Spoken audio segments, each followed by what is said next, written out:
नाशिकच्या मल्टीनॅशनल कंपनीतील महिला सहकाऱ्यांवर लैंगिक अत्याचार तसंच धर्मांतर प्रयत्न प्रकरणी पोलिसांनी त्र्यंबकेश्वर रस्त्यावरील एका रिसॉर्टमध्ये चौकशी केलेली आहे। येथील सीसीटीव्ही फुटेज ताब्यात घेतल्याची माहिती सूत्रांनी दिली आहे। एसआयटीनं तिथं पंचनामा केला असून तपासाच्या अनुषंगानं महत्त्वाची माहिती पोलिसांच्या हाती लागली आहे। या प्रकरणातील संशयित आरोपींचे त्र्यंबकेश्वर रस्त्यावरील काही विशिष्ट रिसॉर्टमध्ये नेहमी येणं जाणं असायचं।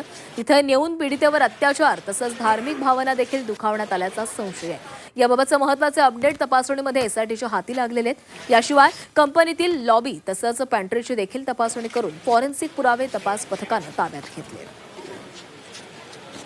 आणि या संदर्भात अधिक बोलणार आहोत आमचे प्रतिनिधी सागर गायकवाड आपल्यासोबत आहेत। सागर, नाशिकमधले धर्मांतर आणि अत्याचार प्रकरणामध्ये आता एक महत्त्वाची अपडेट आली आहे। एका रिसॉर्टची पोलिसांकडून तपासणी करण्यात आलेली, काय पोलिसांच्या हाती लागले कळू शकले का?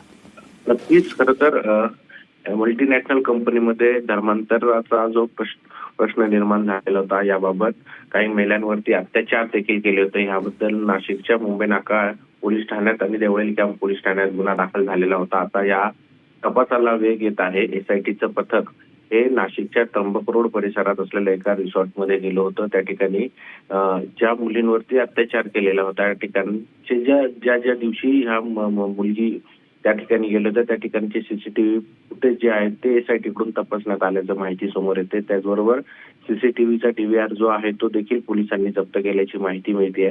तर दुसऱ्या बाजूला कंपनीत असलेली लॉबी असेल, पॅन्ट्री असेल, त्या ठिकाणची देखील तपासणी करून फॉरेन्सिक लॅबने पुरावे देखील गोळा करत ते देखील हस्तगत केल्याची समोर येते।